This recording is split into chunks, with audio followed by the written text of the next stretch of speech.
नमस्कार दोस्तों, एक बार फिर से मैं उपेंद्र कुमार सैनी आपके अपने YouTube चैनल ज्ञान विद्या संस्कृत में एक बार फिर से स्वागत करता हूँ। जैसा कि दोस्तों हम कक्षा 9 के अंदर कह सकते हो जो NCERT पैटर्न लगा है नया ही, उसके अंदर जो सामाजिक विज्ञान सब्जेक्ट था उसके अंदर जो आपकी किताबें हैं 3 या 4 किताबें हैं, इसके अंदर आपकी अलग अलग किताबें हैं। उसके अंदर हमने समकालीन भारत के अंदर जो भारत का भूगोल दिया है किताब, एक किताब है जिसका नाम है भारत का भूगोल।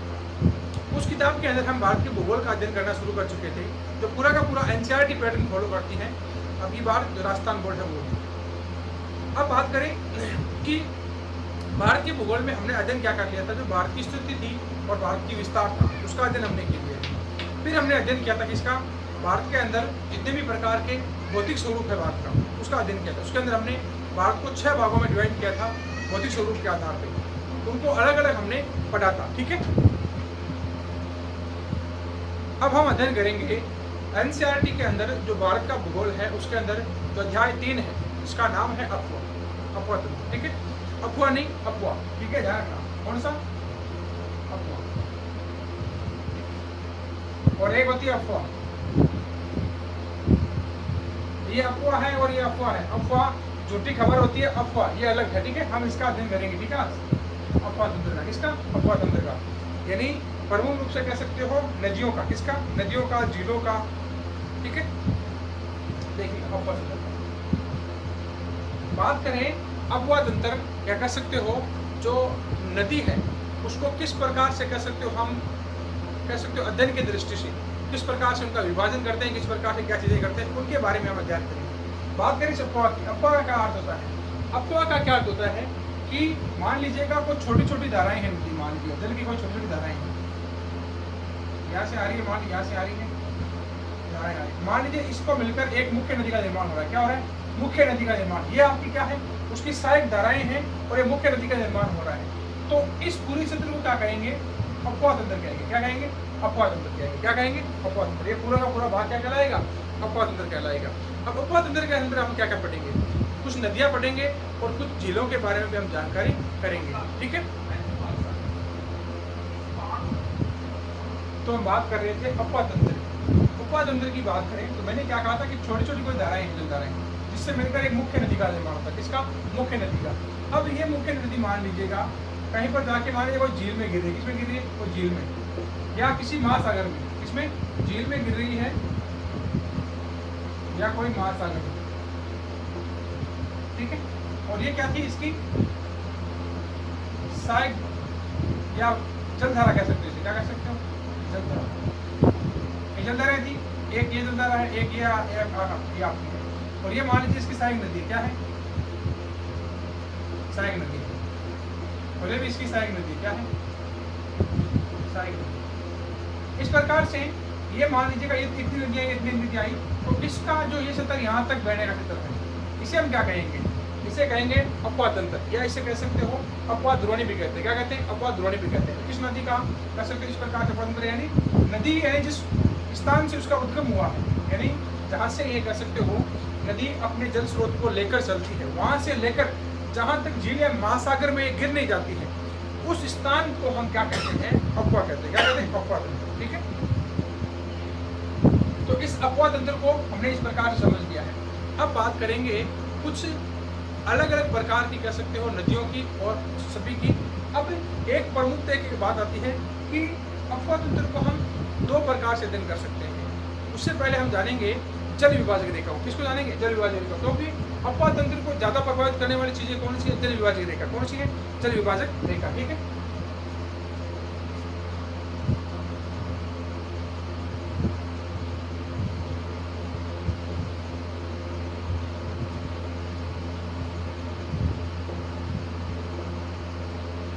जल विभाजक रेखा, जल विभाजक की बात करें तो मान लीजिएगा कि ये आपकी नदी निकल रही थी, ये कोई तो कोई इसका ओरिजिन होगा, कहीं से कहीं निकल रही होगी, किसी प्रकार का कोई क्षेत्र होगा, चाहे कोई उच्च भूमि है, चाहे मान लीजिए कोई पर्वतीय श्रृंखला है, कोई भी कोई प्रकार होगा। लेकिन उसके लिए आपको जानना होगा कि किस प्रकार से ये निर्मित है।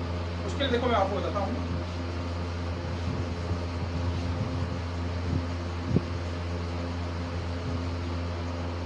मान लें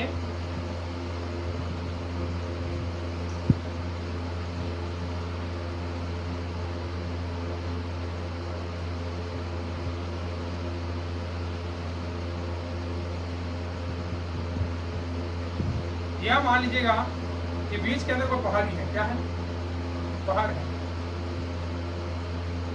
पहाड़ है, या मान लो उच्च भूमि मान सकते हैं, क्या मान सकते हैं, उच्च भूमि मान सकते हैं, क्या पहाड़ मान सकते हैं।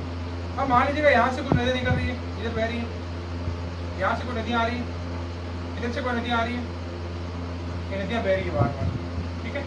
और यहाँ से मान लीजिए नदी इधर बह रही है, इधर बह रही है, इधर बह रही है, ठीक है। तो मान लीजिएगा ये भूखंड क्या हो, उच्च भूमि, ये क्या है, एक प्रकार की उच्च भूमि है। उच्च भूमि में जो आपकी उच्च भूमि है उसके अंदर किसी प्रकार की भूमि आ सकती है, जैसे आपके पर्वत आ सकते हैं, पठार आ सकते हैं, कोई ऊंचा स्थान आ सकता है किसी प्रकार का। तो इस उच्च भूमि क्या करती है, उच्च भूमि इस भाग को और इस भाग को अलग कर देती है, क्या कर देती है, दोनों को अलग कर देती है, सेपरेट कर देती है। कैसे अलग कर देती है कि जो कुछ नदियाँ बहेगी इधर बहेगी, कुछ नदियाँ इधर बहेगी, तो ये अपने आप में एक जल विभाजक रेखा का कार्य करेगी। किसका कर रही है, जल विभाजक रेखा का।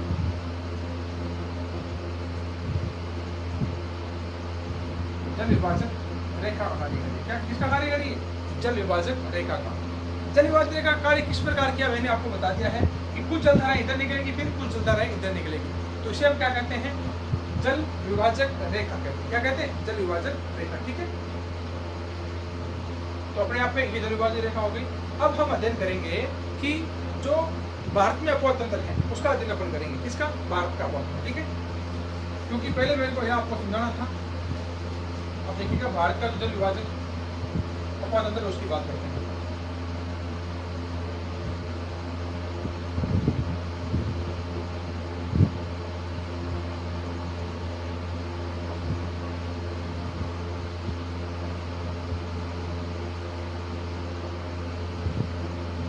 भारत में जो अपवाद तंत्र है वो मुख्यतः दो प्रकार का होता है। कितने प्रकार का, दो प्रकार का। एक तो कह सकते हो जो हिमालय की नदियां हैं वो, और एक कह सकते हो जो प्रायद्वीपीय पठार की नदियां हैं उनको हम मानते हैं।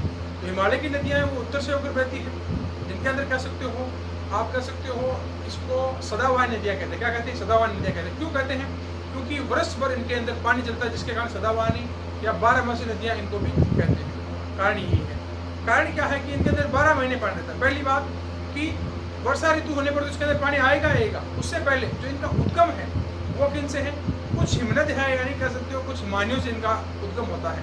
हिमानियों से उद्गम होने के कारण कह सकते हो तो बर्फ कंटिन्यू पिघलती रहती है, जिसके कारण इनके अंदर जल की मात्रा बरकरार रहती है, और वर्षा ऋतु के अंदर कह सकते हो इनका जल स्तर है बहुत ज़्यादा बढ़ जाता है, इसलिए इन्हें 12मासी नदियाँ कहते हैं। बात करें प्रायद्वीपीय पठार, किसकी, प्रायद्वीपीय पठार की। प्रायद्वीपीय पठार की ओरिजिन कह सकते हो जो भारत की कह सकते हो आप, जैसे उत्तर के बाद में जो उत्तर का विशाल मैदान होता है उसके बाद में जो आपकी सतपुड़ा की श्रृंखला है, आपकी विंध्याचल श्रृंखला है, अरावली श्रृंखला है, और उसके नीचे पश्चिमी घाट है, पूर्वी घाट है, यहाँ से निकलने वाली नदियाँ, इनको क्या कहते हैं अपन, प्रायद्वीपीय नदियाँ कहते हैं। क्या कहते हैं, प्रायद्वीपीय नदियाँ, ठीक है। तो आइए बात करते हैं इनकी, दो प्रकार की, ठीक है। भारत में अंतर है वो कितने प्रकार का पाया जाएगा, दो प्रकार का। कितने प्रकार का, दो प्रकार का। कौन सा,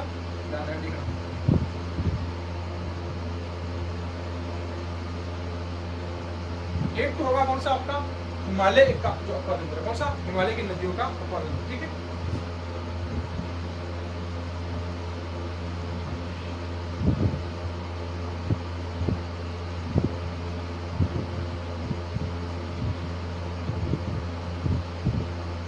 हिमालय की नदियों का तंत्र है, ठीक है। दूसरा कौन सा आ जाएगा आपका, प्रायद्वीपीय पठार की नदियां। कौन सी, प्रायद्वीपीय पठार की नदियां, ठीक है। इसे हम कह सकते हैं प्रायद्वीपीय नदियां।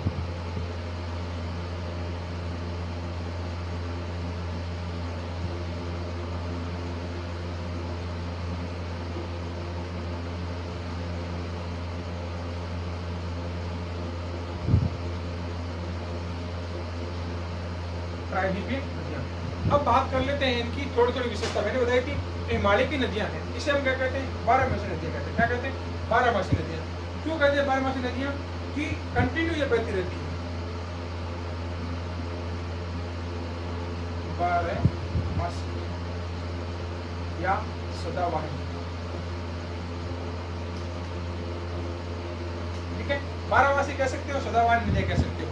क्यों कह सकते हैं, क्योंकि मैंने आपको कारण बताया कि जो इनके अंदर जल की मात्रा है वो वर्षा ऋतु के अंदर तो भरी रहेगी, लेकिन कह सकते हो इनका उद्गम है वो हिमालय के अंदर होता है। जो बर्फ है वहाँ से निकलती है, कई प्रकार की कह सकते हो हिमानियाँ हैं, वहाँ से निकलती है, जिसके कारण इनके अंदर जो गर्मी के अंदर कह सकते हो, गर्मी के अंदर भी इनके अंदर जल रहता है। और प्रायद्वीपीय नदियों के अंदर कह सकते हो जल की कह सकते हो जो वर्षा ऋतु के अलावा इनके अंदर कमी आ जाती है और फिर ये अनेक वितरिकाओं के अंदर बढ़ जाती है। किसके अंदर? अनेक वितरिकाओं के अंदर। इसकी भी हम बात करेंगे कि वितरिकाएं किसे कहते हैं, उनकी भी हम बात करेंगे। ठीक है, इस प्रकार से आपको ये ध्यान रखना है। ठीक है, तो मैंने इसको कह दिया 12 मासी सदाबहार। इसका कारण क्या था कि वर्षा ऋतु के अलावा जो आपकी वर्षा ऋतु है, वर्षा ऋतु के अलावा हिमानियों का पानी, हिमानिया इनका जल स्रोत है।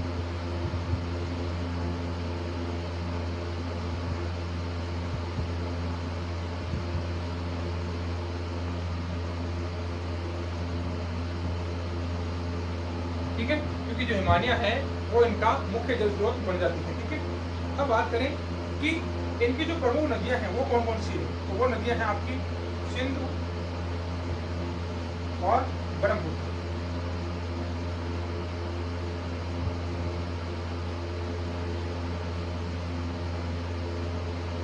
सिंधु और ब्रह्मपुत्र। ठीक है, सिंधु ब्रह्मपुत्र और गंगा को भी शामिल करते हैं, लेकिन गंगा को शामिल इसलिए नहीं करते क्योंकि ये दो अलग अलग जलधाराएं बनती है। क्या बनती है? दो अलग अलग जलधाराएं। इसके अंदर कह सकते हो जो आपकी एक मुख्य धारा जो कह सकते हो गंगोत्री, जो सॉरी भागीरथी जो गंगोत्री से निकलती है, और एक अलकनंदा। कौन सी?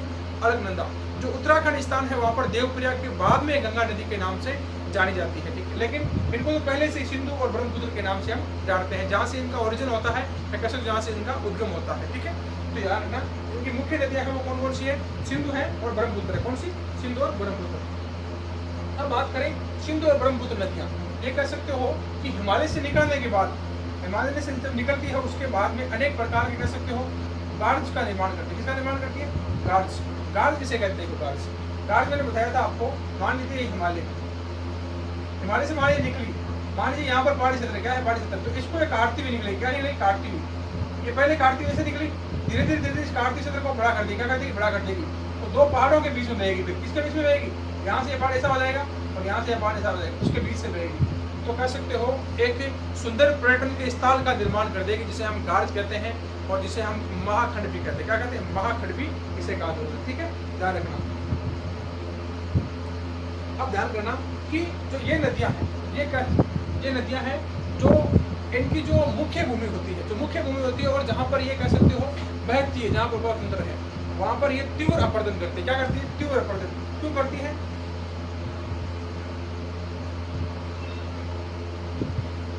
तीव्र अपरदन क्यों करती है? पहली बात कि इनका जो ढाल है वो बहुत ज्यादा है, ऊपर से है। फिर ये मैदानी भागों में जब प्रवेश करती है तब इनका ढाल धीमे हो जाता है। क्या हो जाता है? धीमे। लेकिन अपरदन के साथ, तीव्र अपरदन करने के कारण साथ में अपने सिल्ट और कुछ मिट्टी का निर्माण कर जाती है। क्या लाती है? उस सिल्ट यानी जो अवसाद है इनके अंदर वो आते हैं और मैदानी भागों के अंदर जमा हो जाते हैं। ध्यान रखना। कौन सा? सिल्ट और बालू। सिल्ट और बालू।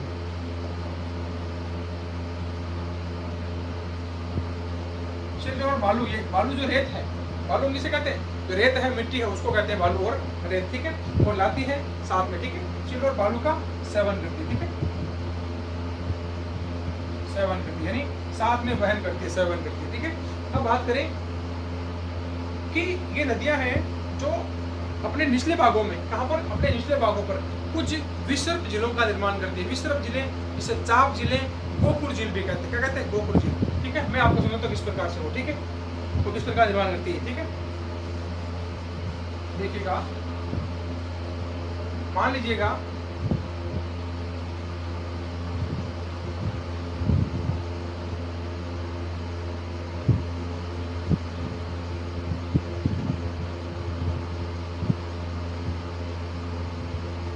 ये इसकी उच्च भूमि है। मान लीजिए क्या है? उच्च भूमि। मान लीजिए यहाँ पर बहुत बाहर है। क्या है? बाहर है, या किसी प्रकार का क्या मान सकते हैं। यहाँ से मान लीजिए इसका ओरिजिन हुआ, यहाँ से निकली, तो यहाँ से निकल के फिर इस प्रकार से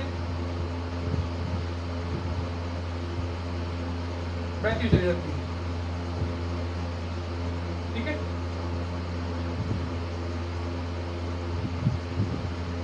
देखिएगा कई बार क्या होता है कि इस नदी के अंदर, और ये इसकी मध्य भूमि मान सकते हैं, क्या मान सकते हैं, मध्य भूमि, और ये निम्न भूमि क्या है इसकी, निम्न भूमि। ये ढाल के अनुसार है, निम्न ढाल भी कह सकते हो आप, निम्न भूमि नहीं कह के निम्न ढाल भी कह सकते हो, ठीक है।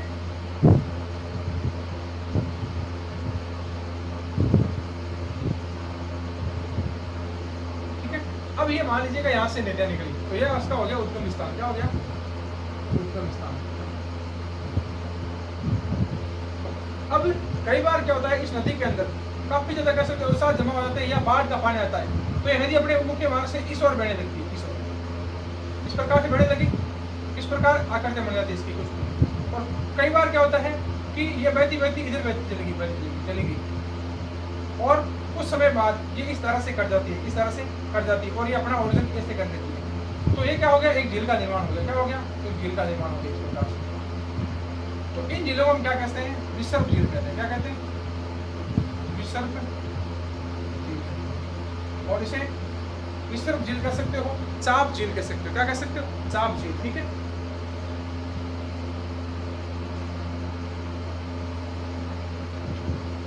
विसर्प झील या चाप झील, या इसे गोकुल झील भी कह सकते हो, क्या कह सकते हो, गोकुल झील, जैसे चाप झील भी कह सकते हो। अब देखिएगा ये जो आपका जहां से राउंड हुआ ये वाला बात, ये क्या कहलाता है, गोकुल कहलाता है, क्या कहलाता है, गोकुल। और इसी का नाम मान लीजिए ये मुख्य भूमि से कट गया, यही गोकुल कहलाता है, क्या कहलाता है, गोकुल। तो इसे भी विसर्प झील कहते हैं। अब देखिए हुआ कैसे, ये यानी जो नदी का कह सकते हो जहां से नदी ज्यादा मुड़ती है, वो भाग जो मुख्य भूमि से अलग हो जाता है वो क्या कहलाता है, गोकुल। और जब तक अलग नहीं हुआ था तब तो इसको गोकुल कहा था, जब अलग होगा तो उसे क्या कहेंगे, गोकुल झील कहेंगे, क्या कहेंगे, गोकुल झील। अब ये नदी मुख्य भाग से कट गई तो किस प्रकार का निर्माण हो गया, गोकुल झील का निर्माण हो गया, किसका हो गया, गोकुल झील का निर्माण हो गया, ठीक है। अब इसके बाद में बात करें कि नदी अपने साथ मान लीजिएगा यहाँ से आई तो अपने साथ क्या लाएगी, अवसाद लाएगी, क्या लाएगी, अवसाद लाने के कारण कह सकते हो ये अवसाद यहाँ जमा हो गया, इस प्रकार से अवसाद आता हुआ इधर जमा हो गया। तो अब नदी है वो इसका मुंह छोड़ा जाता है, क्या छोड़ा, और इधर पानी भर देते हैं, अब इधर पानी भरने लगता है। तो ये आपका भाग क्या कहलाएगा, ये वाला भाग, ये डेल्टा कहलाएगा, क्या कहलाएगा, डेल्टा। जो कह सकते हो नदी अपने महासागर में या किसी झील में प्रवेश करने से पहले इसका निर्माण करती है, ठीक है। और नीचे आपका महासागर होगा, क्या होगा, महासागर, यहाँ कोई होगी झील होगी, क्या होगी, झील होगी, उससे पहले डेल्टा का निर्माण करेगी, ठीक है। तो मैं आपको दोबारा बता देता हूँ ये सारी चीजें। पहली बात, यहाँ से उद्गम स्थान नदी, क्या है, उद्गम स्थान, यहाँ से नदी बही उस भूमि से, फिर कह सकते हो मध्य भूमि है, या कह सकते हो मध्य ढाल वाली भूमि है, क्या है, मध्य ढाल वाली भूमि। और जो ये आपके राउंड वाला चित्र है, कौन सा, ये राउंड वाला, ठीक है, इधर वाला चित्र ये जहाँ से ये मोड़ है उसे हम क्या कहते हैं, गोकुल कहते हैं, क्या कहते हैं, गोकुल। और मान लीजिए यही गोकुल मान लीजिए अलग हो गया, क्या हो गया, अलग हो गया यहाँ से, यही गोकुल मान लीजिए इधर यहाँ से अलग हो गया, तो ये क्या कहलाया, गोकुल झील या विसर्प झील, क्या कहलाया, विसर्प। अब विसर्प झील गोकुल झील क्यों कहते हैं, क्योंकि ये सरप की आकृति को सरप आ रहा है, सरप की आकृति यानी ऐसे घुमावदार चल रहा है, और ये सरप अलग हो गया, ये सरप अलग हो गया, यानी एक सरप की आकृति थी वो क्या हो गई, अलग हो गई, जिसके कारण से हमने विसर्प झील कहा, क्या कहा है, विसर्प झील। और धीरे धीरे इसके अंदर कह सकते हो अपनी मुख्य भूमि है उससे अलग हो जाती है, क्या हो जाती है, अलग हो जाती है, तो इसके कारण से विसर्प झील भी हम कहते हैं, ठीक है। तो ये एक प्रकार की जो आकृतियां हैं, निक्षेपण आकृतियां, ये डेल्टा हो गया आपका और ये विसर्प हो गया, ठीक है। तो ये निक्षेपण आकृतियां अलग अलग जमाव के कारण, ठीक है, तो आप ये ध्यान रखेंगे, ठीक है। तो ये हमने बात कर ली है जो हिमालय की नदियां हैं उनका तंत्र की बात कर ली है, प्रमुख नदियों की बात कर ली है, किस प्रकार की आकृति का निर्माण करती है, ये सारी चीजों की अपनी बात हमने इस वीडियो के अंदर कर ली है। अब हम बात करेंगे जो अपना हिमालय की नदियों के तंत्र के बाद में दूसरा आएगा जो प्रायद्वीपीय नदियां हैं उनकी बात करेंगे, ठीक है। और ये नदियां बात कर ली थी सदाबहार नदियां, कौन सी सदाबहार नदियां, नदियों के अंदर मुख्यतः कौन कौन सी नदियां थी आपकी सिंधु है, ब्रह्मपुत्र है, उसके बाद में भी कई प्रकार की नदियां, जैसे सिंधु के अंदर सहायक नदियां में बढ़ेंगे, जैसे श्योक है, जास्कर है, कई प्रकार की नदियां हैं, उनको भी हम अध्ययन करेंगे, लेकिन वो अगले वीडियो के अंदर करेंगे, ठीक है। इसके अंदर मैं आपको ये बताऊंगा कि आपको अंदर किस प्रकार का फैलाव है भारत का, ठीक है, उसके बारे में बताऊंगा, ठीक है। अब देखो बात करते हैं अपन दूसरा पार्ट है अपना, उसकी बात करते हैं।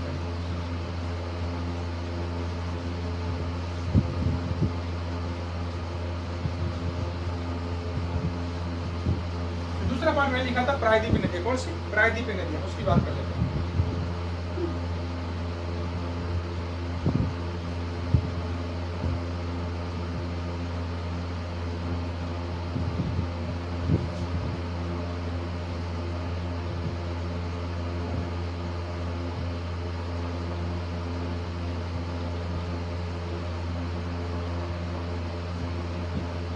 प्रायद्वीपीय नदियाँ। प्रायद्वीपीय नदियों की बात करें तो कह सकते हो जो आपकी इनका जो ओरिजिन होता है लगभग नदियों का मध्य भूमि से, इसे मध्य उच्च भूमि है पठारी भाग की, प्रायद्वीपीय पठार है, उनसे होता है और अधिकतर का पश्चिमी घाट से, किसका पश्चिमी घाट से। और ये नदियाँ ज़्यादातर जो निर्भर हैं वो वर्षा पर निर्भर रहती है। किस पे? वर्षा पर। वर्षा ऋतु के अंदर कह सकते हो इनकी जल की मात्रा बहुत ज़्यादा रहती है, लेकिन जब कह सकते हो वर्षा ऋतु नहीं रहती है या कह सकते हो जब वर्षा नहीं हो रही होती तो इनका जल है जो कह सकते हो वर्षा ऋतु की तुलना में काफ़ी कम हो जाता है और फिर ये अनेक प्रकार की छोटी छोटी वितरकाओं में बढ़ जाती हैं और ये बहने लगती है। और ये नदियाँ हैं, कई नदियाँ डेल्टा का निर्माण करती हैं और कई नदियाँ एस्चुरी का निर्माण करती है। किसका निर्माण करती है? एस्चुरी का। जो हमने कह सकते हो पिछले पार्ट के अंदर मैंने आपको बताया था क्या था एस्चुरी, क्या था डेल्टा। एस्चुरी उस स्थान को कहते हैं जहाँ का क्षेत्रफल थोड़ा क्या होता है, कम होता है और नदियाँ तीखे ढाल से एकदम नीचे करती है। और डेल्टा की बात की थी यानी नदियाँ जहाँ पर कह सकते हो ढाल बहुत ही ज़्यादा कम है। ढाल क्या है? बहुत ज़्यादा कम है और एक प्रकार से कह सकते हो बड़े आकार का, कह सकते हो बड़े आकार के क्षेत्रफल का निर्माण करती है अवसाद के कारण। किसके कारण? अवसाद जमा होने के कारण। उसे हमने डेल्टा कहा था। क्या कहा था? डेल्टा।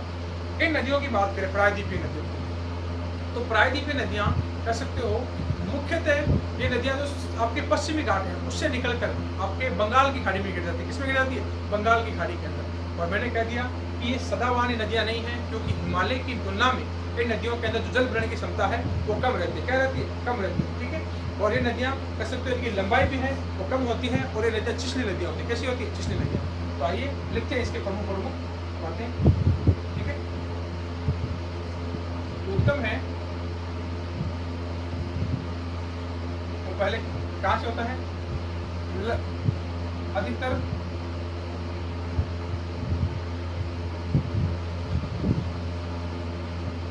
मध्य उच्च भूमि और पश्चिमी घाट से।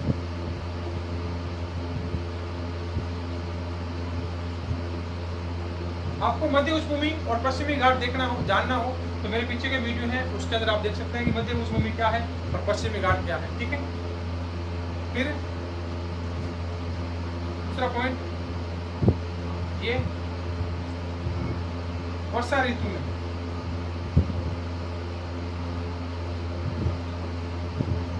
पूर्णतः प्रभावित है। वर्षा ऋतु के अंदर पूर्णतः प्रभावित है क्योंकि जो ज्यादातर इनका जल का स्रोत है वो कह सकते हो कि पठारी भूमि है, लेकिन पठारी भूमि होने के बाद में भी इनका अंदर कह सकते हो जल भरण की क्षमता वो कम हो जाती है। किस प्रकार? वर्षा ऋतु के अंदर जल इनका कम हो जाता है। क्या होता है? कम होता है और इनके अंदर अवसादों की जो संख्या है वो भी क्या हो जाती है? ज्यादा हो जाती है। क्या हो जाती है? ज्यादा हो जाती है, जिसके अंदर जल भरण क्षमता भी क्या होती है? घटती रहती है। ठीक है। अगली बात, लंबाई कम होती है। लंबाई कम वो छिछली नदी है। कैसी है? छिछली नदी। लंबाई कम है और छिछली नदियां हैं। ठीक है।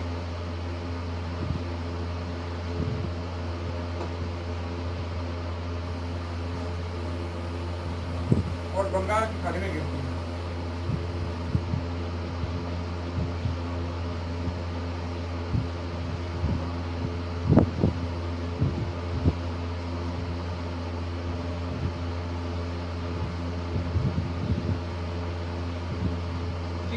तो इसकी पूर्णतः विशेषता यह हो जाती है कि उद्गम अधिकतर मध्य उच्च भूमि से औसतन होता है। इसे अधिकतर मध्य उच्च भूमि या केंद्रीय भूमि में कह सकते हो। क्या कह सकते हो? केंद्रीय भूमि। केंद्रीय भूमि। ठीक है। और पश्चिमी घाट और ये बहती हुई क्या कह सकती हो कि आपकी बंगाल की जो खाड़ी है उसके अंदर ये नदियाँ गिर जाती है। ठीक है। अब दूसरी पॉइंट की हमने बात कर ली थी कि ये पूर्णतः वर्षा ऋतु को पूर्णतः प्रभावित होती है। बाकी इनका नदियों का पानी है जो अनेक प्रकार की वितरिकाएं हैं उन वितरिकाओं में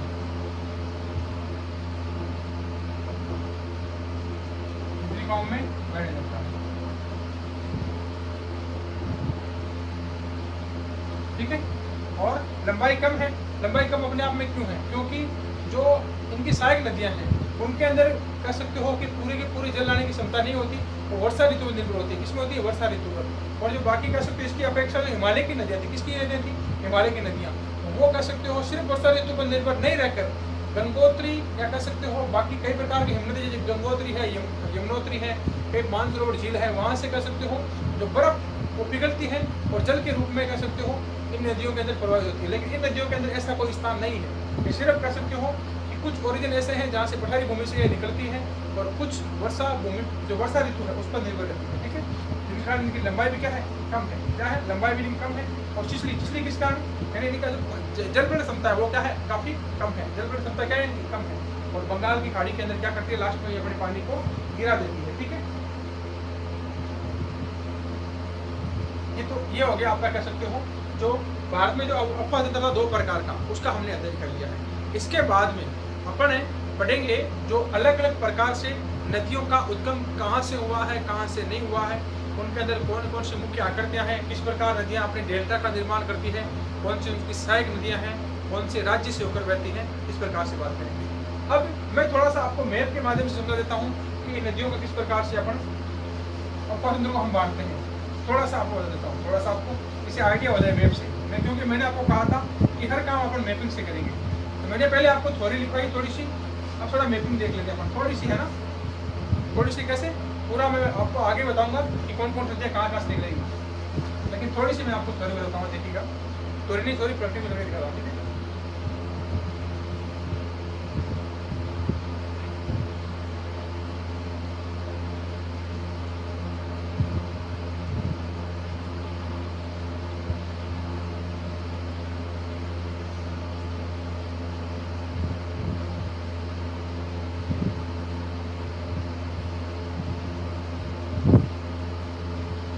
ये बात छोटा बन गया भाई, लेकिन थोड़ा समझने के नजर। ठीक है, आपको सिर्फ समझना है, उतना कोई ज़्यादा कोई इशू नहीं होना चाहिए ना।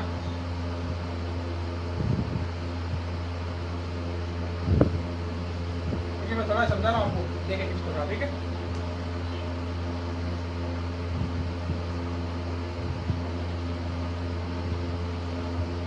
तो इसको थोड़ा सही बना देते हैं अपना आपका नक्शा ऐसा थोड़ा बनाएंगे यार, थोड़ा सही बनाते हैं, थोड़ा सही बना देते हैं ना।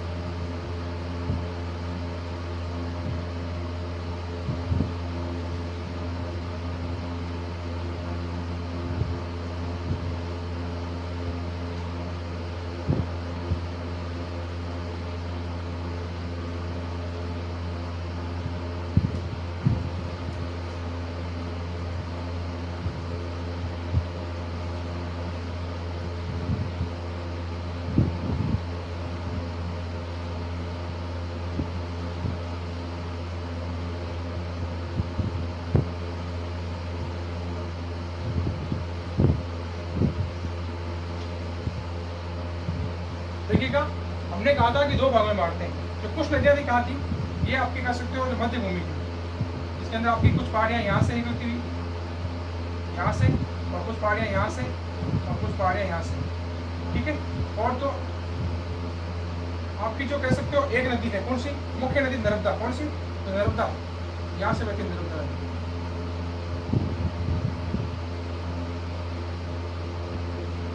नर्मदा नदी, नर्मदा नदी के ऊपर वाला भाग, ये वाला भाग तो कहलाता है कौन सा, हिमालय की नदियों का, हिमालय की नदियां। ठीक है, नर्मदा से ऊपर वाला भाग, और नर्मदा के नीचे वाला भाग कौन सा कहलाता है, प्रायद्वीपीय नदी, यानी एक मुख्य प्रकार से कह सकते हो जल विभाजक रेखा के रूप में ये कार्य कर देती है। ठीक है, और इन नदियों के अंदर भी हिमालय की जो नदियां हैं उसके अंदर हम सिंधु को पढ़ेंगे, सिंधु यहाँ से होकर निकलेगी, फिर सिंधु की एक साइड नदी होती है श्योक नदी, वो भी पढ़ेंगे अपन, तो यहाँ से होकर निकलेगी, यहाँ से इसका ओरिजिन होगा। ब्रह्मपुत्र नदी वो यहाँ से होकर ऐसे निकलेगी, ऐसा पढ़ेंगे अपन, फिर यहाँ से होकर निकल जाएगी। फिर आपकी यमुना नदी पढ़ेंगे, यमुना नदी, गंगा पढ़ेंगे, गंगा यहाँ से होकर ऐसे यमुना पढ़ेंगे, इस प्रकार से पढ़ेंगे। और कुछ नदियाँ हैं यहाँ से, तो कह सकते हो विंध्याचल पर्वत श्रृंखला है ऊपर वाली, और नीचे वाली सतपुड़ा है, यहाँ से विंध्याचल से निकल के यहाँ से यमुना में अंदर मिल जाएगी, और कई प्रकार से पढ़ेंगे। ठीक है, लेकिन अपन को समझना है तो ये हिमालय नदियाँ कहलाएगी, जो यहाँ पर बहेगी वो हिमालय की नदियाँ कहलाएगी। और इसके जो नीचे वाला क्षेत्र है, ये वाला क्षेत्र कौन सा कहलाएगा, प्रायद्वीप विभाग की नदियाँ। कौन सी, प्रायद्वीपीय नदियां कहलाएंगी। ठीक है, इस प्रकार से आपको समझना है। कुछ हिमालय की नदियां होंगी, कुछ प्रायद्वीपीय नदियां होंगी। इनका विस्तृत अध्ययन हम अगले वीडियो के अंदर करेंगे। तो इस प्रकार से कह सकते हो, तो हमने भारत के अपवाद तंत्र को 2 भागों में भाग दिया है। ठीक है, तो दोस्तों आपको ये वीडियो अच्छा लगे तो वीडियो को ज़्यादा से ज़्यादा आप शेयर कीजिएगा। किसी प्रकार की कोई क्वेरी हो या कोई गलती हो तो आप कमेंट बॉक्स में अवश्य लिखिएगा। धन्यवाद दोस्तों।